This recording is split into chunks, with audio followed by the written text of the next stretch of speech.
Hey, you guys, good to see you, and good afternoon, evening, or morning in my case. Let us know where you are. I'd love to see you guys tune in here. Looks like you're interested in hearing about black and white. We're going to get into that in a minute. So tell us where you are. Give us a thumbs up. That always helps people find the show, and we'll get into it in just a second. So, as summer comes to an end, I hope you guys are getting out and photographing. I mean, you can photograph any season, but it would be cool to just, get those last days of summer and, post those, get them up somewhere, let us take a look at them. And, it's just a time of the year that goes by and we're into the next season. And you're kind of like, I like to sort of think of our calendar in terms of these seasons and what's unique about each one. So there you go. Hey, Peter from South Africa. Wow, awesome. Cameron from Pittsburgh, South Africa. We took a lot of photographs in South Africa. It's a beautiful country up in the bush in Kruger National Park, and actually all around Cape Town. I have a very cool photograph from Cape Town.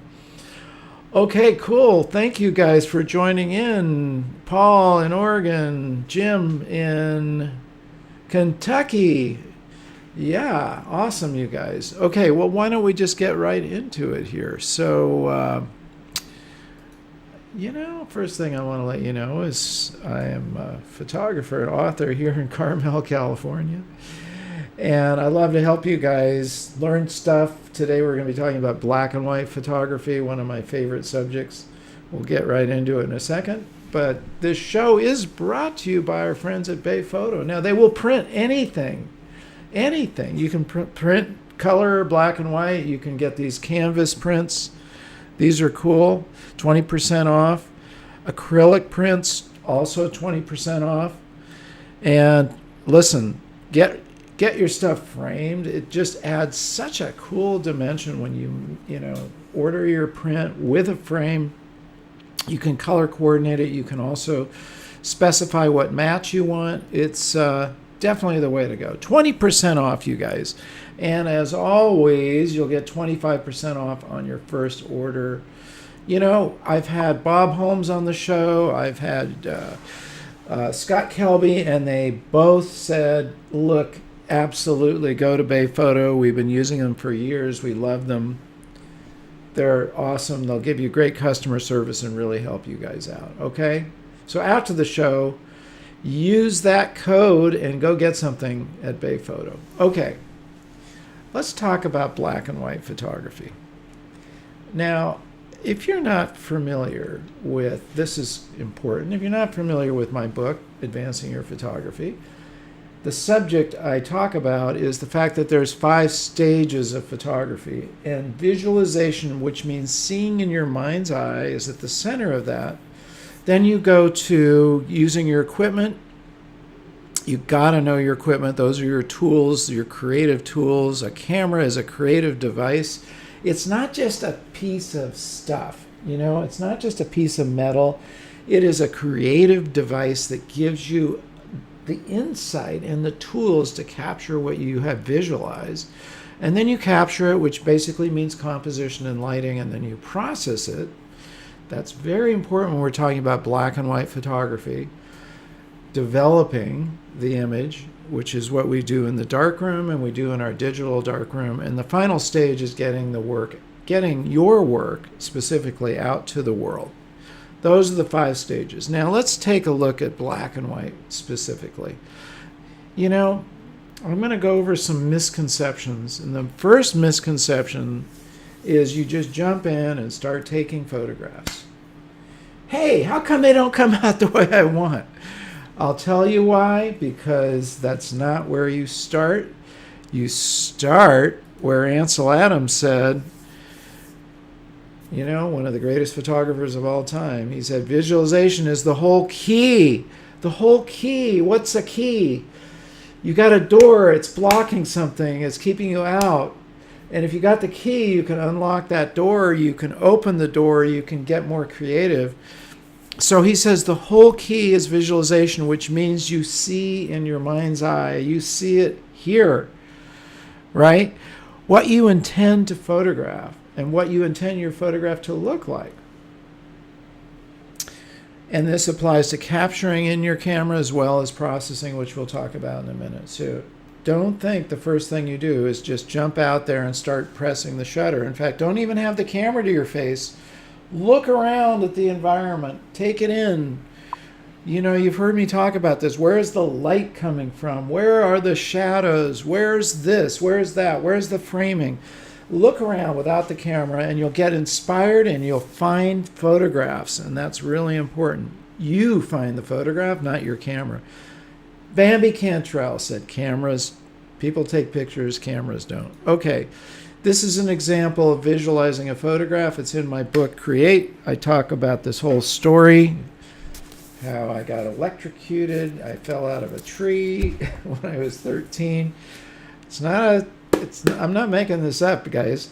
I brushed against a power line, and right after that, I went out and made this photograph, and I visualized it. It was my first visualization ever that I remember. Very clearly visualizing the photograph, and then bam, I directed it and captured it. It's in the book, Create. You guys ought to get a copy of it if you don't have it. That's visualization. Another visualization, this is walking along a road in Vermont. This is a friend of mine. I said, hey, wait, you keep walking. I'm going to stand here and then turn around and face me. There's a visualization, and I looked at the incredible leading lines, the framing of the trees, and her expression. You know, that was all visualized. Many examples of visualization, and I bet in your own work you can remember a time you visualized a photograph before you pressed the shutter. This is another one of my wife at the d'Orsay Museum. In this case, she visualized it, and she basically art directed it, which means that was her vision. And she stood off to the side. As you can see, she's not straight in the center. That would have made it a very different photograph. That was a visualization on her part. You can get insight from other people on your visualization. It doesn't all have to come out of your own mind. So, common misconception number 2.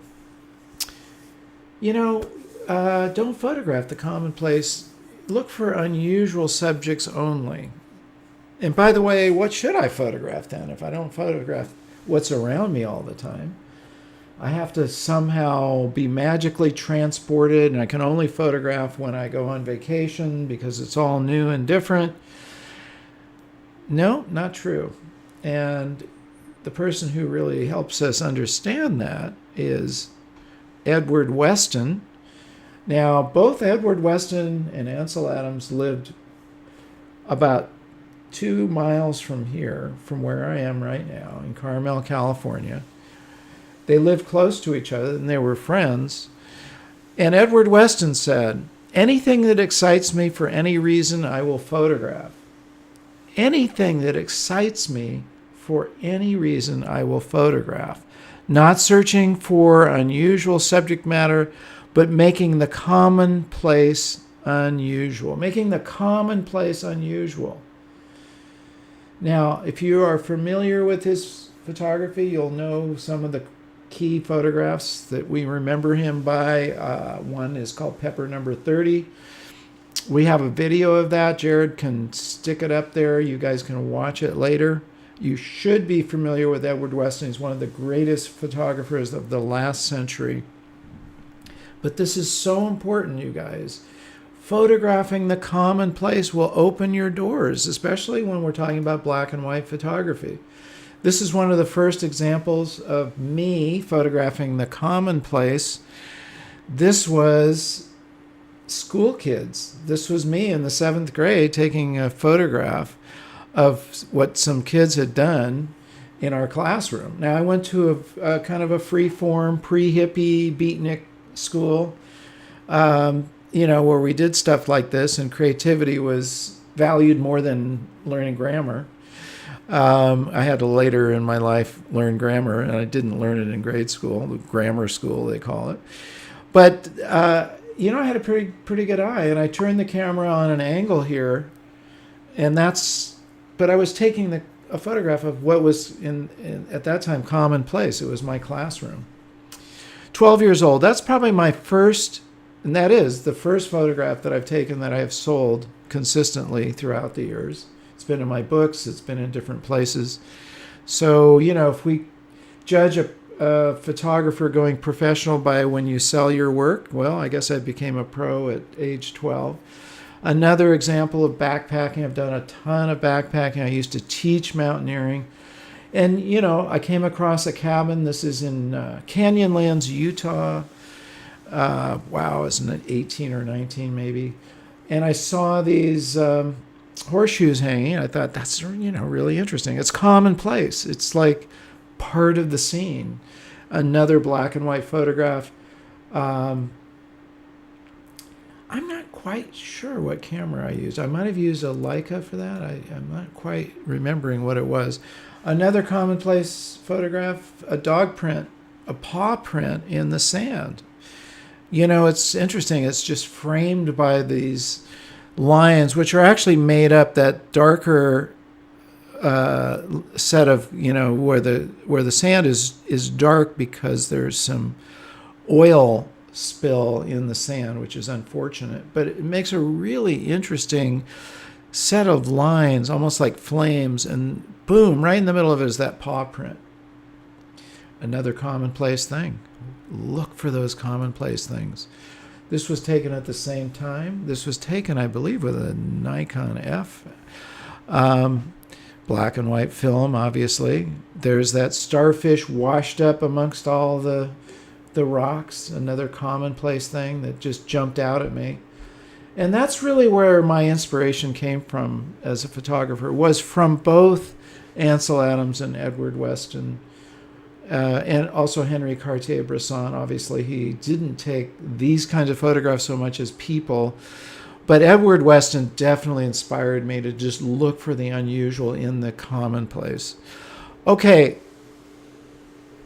another huge misconception. My camera sees exactly like I do. Oh, if I just look in the back of my camera, I'll know exactly what I'm photographing. No. Or if I just look out and see, that's what my camera is going to capture. Absolutely, you will be disappointed with that. The camera does not see what your eye sees. Look at the difference just in framing alone. You've got a rectangle here that you're framing in, or maybe a square. Your eyes see this huge, broad expanse. So first of all, you got to narrow your vision down to the frame that you're looking through, but also your lens, your sensor, your film, all those things are going to look very different than what your eyes see. So you have to become familiar with what your camera sees. And especially with black and white, you really want to learn to see in black and white. Learn to see what the camera sees, especially in black and white, because look, there's no color.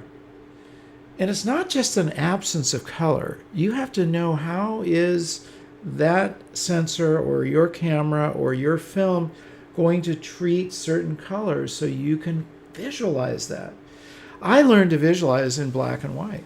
I could look at a scene and actually convert it in my mind to what it was going to, and I can still do that. I'm looking out at this monitor, which has got all kinds of color on it, and I know what it's going to look like in black and white, and that just comes from experience. And you can do this drill. You visualize the photograph, you capture it, and then compare it on your screen, and just do that back and forth. What does it look like out there when I photograph it? What does it look like on the screen as a black and white? And you can just go back and forth, train your eye. It's just a training process, you guys. That's really what it's all about.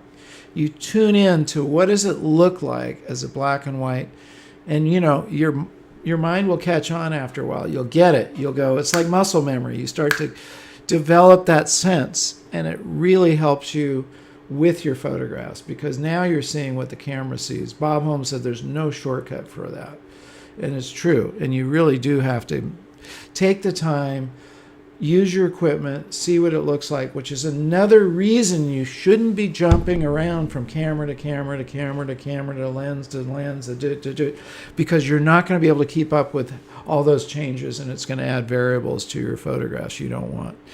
And there's an example of me knowing what my camera will capture. This is at the DeYoung Museum in San Francisco. And I saw this mother with her 2 kids. What's interesting is she stopped and posed for me.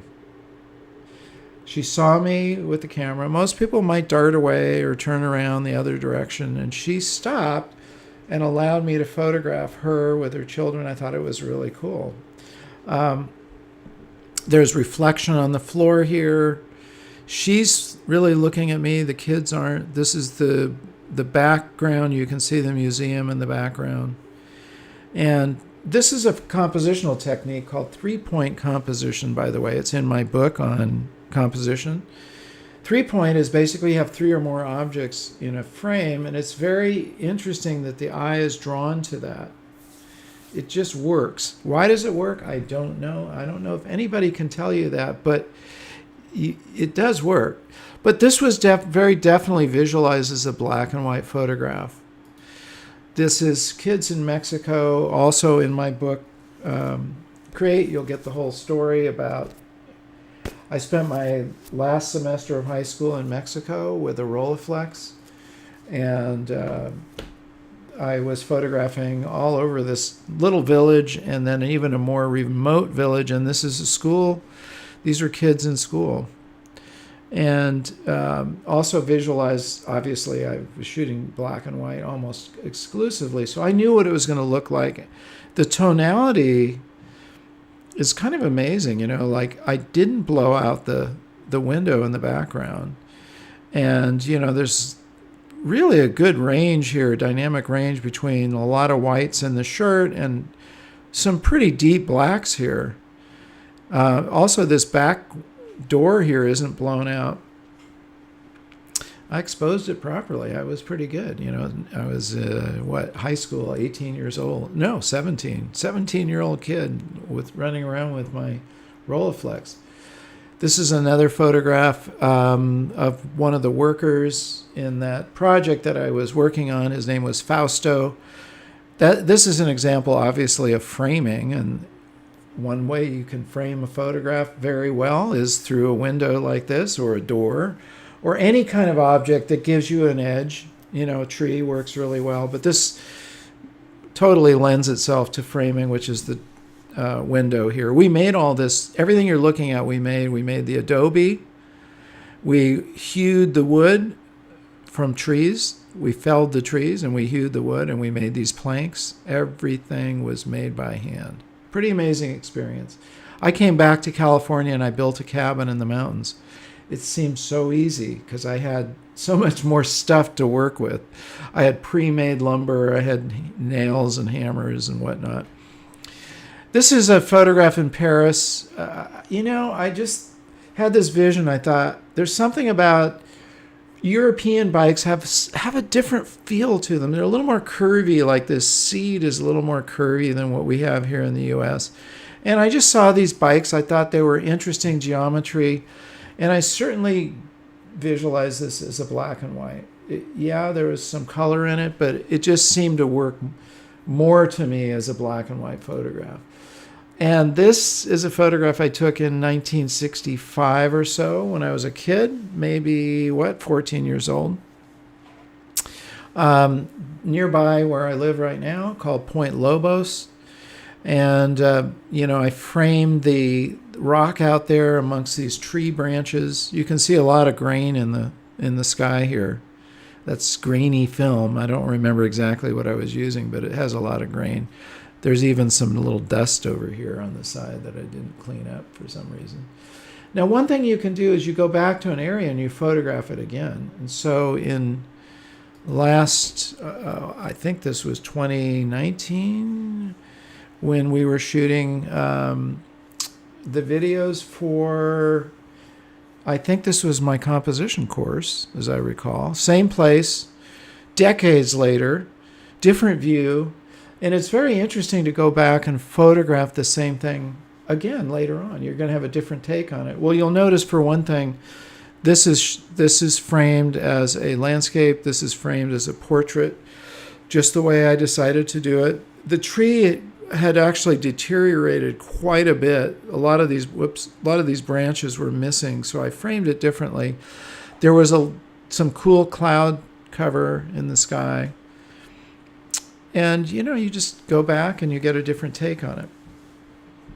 Now, let's keep rolling here, guys. So another misconception is when you get into your editing software, your processing software, just start moving sliders around. This is kind of two misconceptions in one here. And also, just converting to black and white on your software will make great black and whites. Absolutely, that is not the case. I actually recommend very specific software made by DxO Labs called Silver Effects Pro.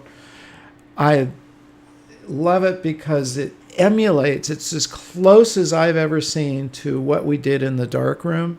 And today, you guys, in 1 hour, an hour and a half, 12 o'clock Pacific, I'm giving a webinar for these guys.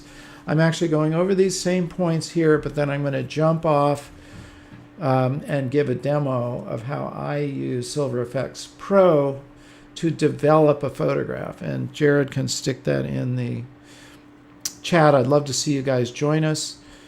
But it all starts, again, with your vision. Don't start moving sliders until you have a vision for where do you want this photograph to go. And then you follow through. After you have your vision, you follow through and you develop your image. Develop. I actually, processing, yes, but really we're, especially in black and white, we're developing the image just like we did in the darkroom. And we have many of the same tools that we used in the darkroom, but we actually have a lot more. And we have a lot more things that we can do. For instance, one that I love, and you'll see me do this in the demo, is that you can actually overlay various different filters that we used to put on the camera itself, like a red filter, or yellow filter, blue filter. Those are the most common filters. And it would filter out that light and let the other light flow through. And it can give you amazing emphasis in your photograph. A red filter can bring out the blacks. Now, if you've seen my episode where I talk about Ansel Adams' first visualization, my visualization episode, he was using a yellow filter on his camera, photographing Half Dome, and he visualized it, and he thought, well, if I use the red filter, it'll become even more dramatic. And he did, and that opened the door. So there's a lot of tools that you want to use in your developing process. Don't think that you can just press a button and go, convert it to black and white, and out comes a beautiful photograph. Doesn't really work that way. You need to know where you're going with it, and then you need to know which sliders will help you get to that image and develop it the way you want. That's actually super, super important.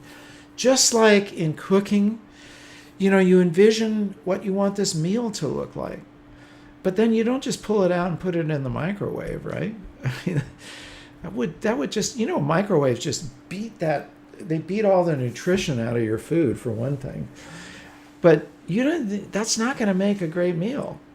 You got to do the work of developing that meal, as it were. If you're sautéing vegetables, they saute at different temperatures, and you're going to cook the meat at a certain temperature, and you're going to let it rest, and then you're going to make a sauce, and you develop that meal. And the same thing is true with your photographs. Don't think one button is going to get you there. One button conversion to black and white it's just going to be like processed cheese. It's going to come out, meh. You have to take the time And one of the things, unfortunately, that we've kind of gotten to in our digital age is everything has to happen really fast, right?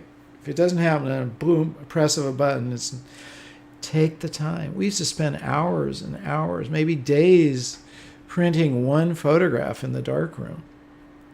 And think about it. You had to make a test print, you had to develop it, and you had to take it through the whole development process, take it out, dry it, because it's going to look very different when it's wet.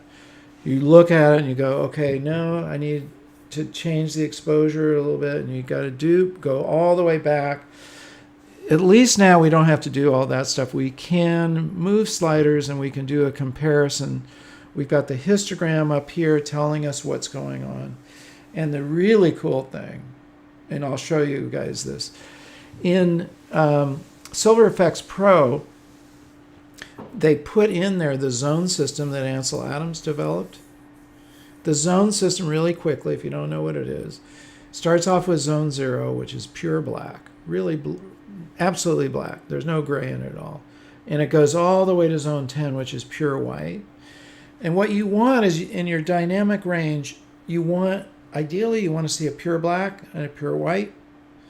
And that gives it a pop. It'll make your image pop when you can do that. And it shows you where the zones are in your photograph. And it shows you how to change the values of those zones. It's so awesome. I can't tell you how cool that is, you guys. So we got a few minutes here.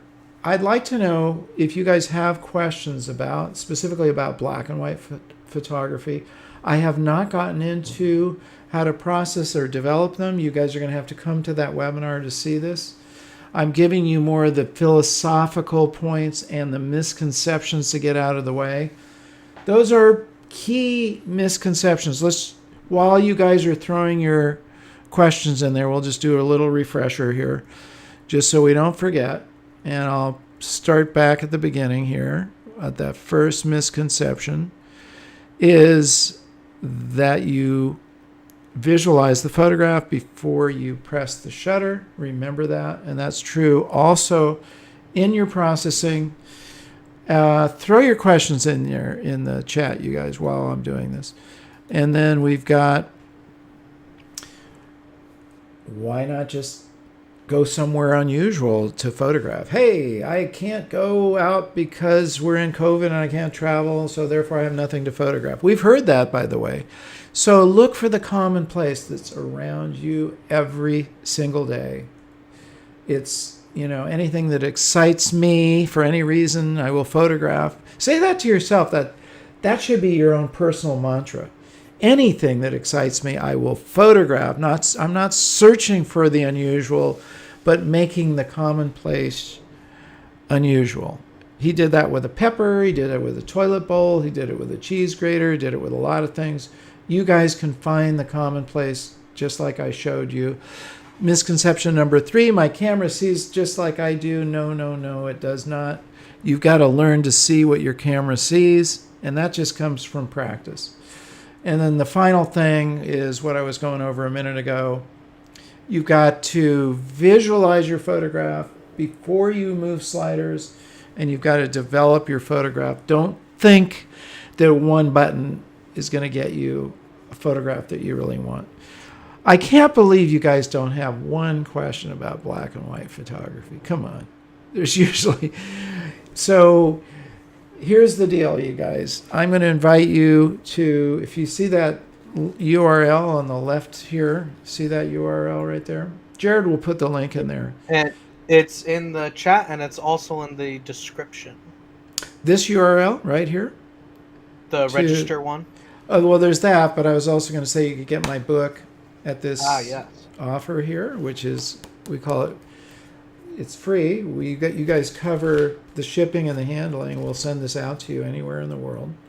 So if you click on that link, advancingyourphotography.com, you can get my book. You should have it. I am scraping the surface here on, I'm giving you the very fast forward view of what's in this book. It's a really good book. I got to say, it's helped a lot of people with their photography. It may have even helped you.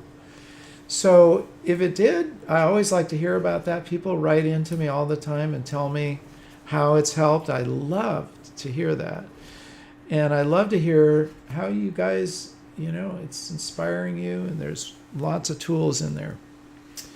Okay, so Jared, did I miss any questions? Oh, Alex, thank you. Why black and white photography over color? Well, that's a really good question. It's an artistic call.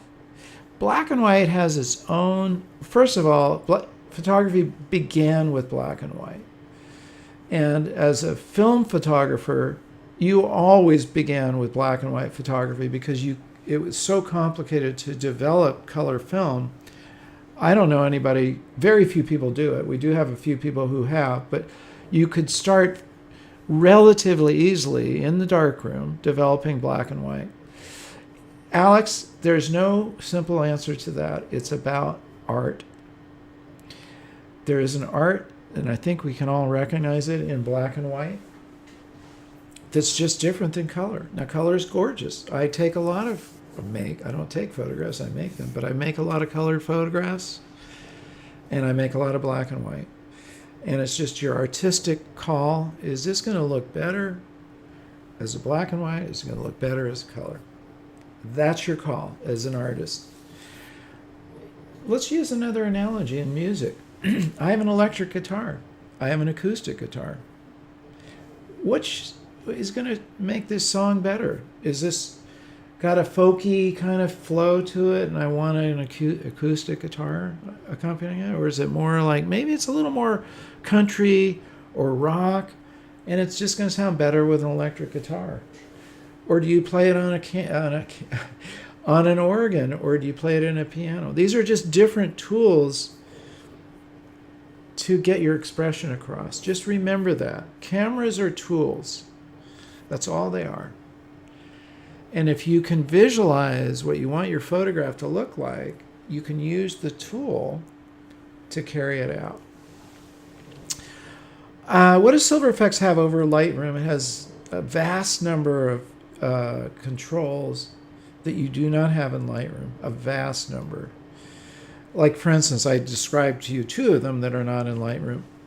The zone system doesn't exist in Lightroom. You have a histogram, which of course we can use, and filters. Now, I'm sure there's plugins you can add these things on, but what I love about Silver Effects Pro, the other thing is they've emulated various types of film, and they went through quite a process to match certain kinds of film. I love Panatomic X Kodak film, and they have a button you push for the kind of film you want, and I use that a lot. So it's got a lot of features over Lightroom, and you can open it from Lightroom or Photoshop, or use it as a standalone and just put any image. So if you're editing your Capture One or whatever you're using, you just simply export that photograph, put it in, or save it and put it into the software. So it's really versatile. It's more tools. That's what you've got. You've got a lot of versatility. And, the more I feel like it's emulating what we did in the darkroom, gives me more control. It gives me a better, understanding of what I'm doing, because I'm basically using my knowledge from the darkroom. And even if you've never set foot in a darkroom, you'll have the advantage of kind of learning like how to develop a photograph and how did it work in a darkroom, which is really cool. Okay. Yeah, it's not a replacement, it's a complement. Fine. Most photographers I know use both, back and forth. Doton Sagai, who's a black and white photographer, always starts with Lightroom and then switches over, which is what I do too. Yeah, they go together. You can't use one without the other. I mean, you use them together. And in addition, it works with other programs other than Lightroom as well. Yes, exactly. Yep. So yeah, you it's can not use the just old, for Lightroom. Exactly. You use the older version, fine, great, no problem. Oftentimes I don't like to update software because I get thrown into. I usually wait for a while, make sure all the bugs are out, and if you've got a version that you're using, Huntington Witherell, great black and white photographer. We've had him on the show a number of times, is using a really old version of both Lightroom and Silver Effects Pro. He just doesn't want to change. You know, it's just like he's not tempted. So, hey, why not? Okay, and if there's one last question, otherwise, guys, jump over. Please join me in the webinar. That'll be really fun to see you there. Put in the chat that you're here. Let me know. It's always fun to see you guys. Okay, so a couple of news items. We are rounding the corner in AYP Plus. If you guys want to join us, you can. We're coming to the end of making our books, which is really fun, and it's really great to see how much it's helped photographers develop their style, creating books. So you're not just looking at one image by itself, you're looking at a number of images together, telling a story, and that makes a big difference. So we're wrapping that up soon in the next couple of weeks. So you guys can still join us. AYP Plus is every Tuesday at 10 a.m. Pacific. And there you go. Okay, good. So I'm going to let you guys go.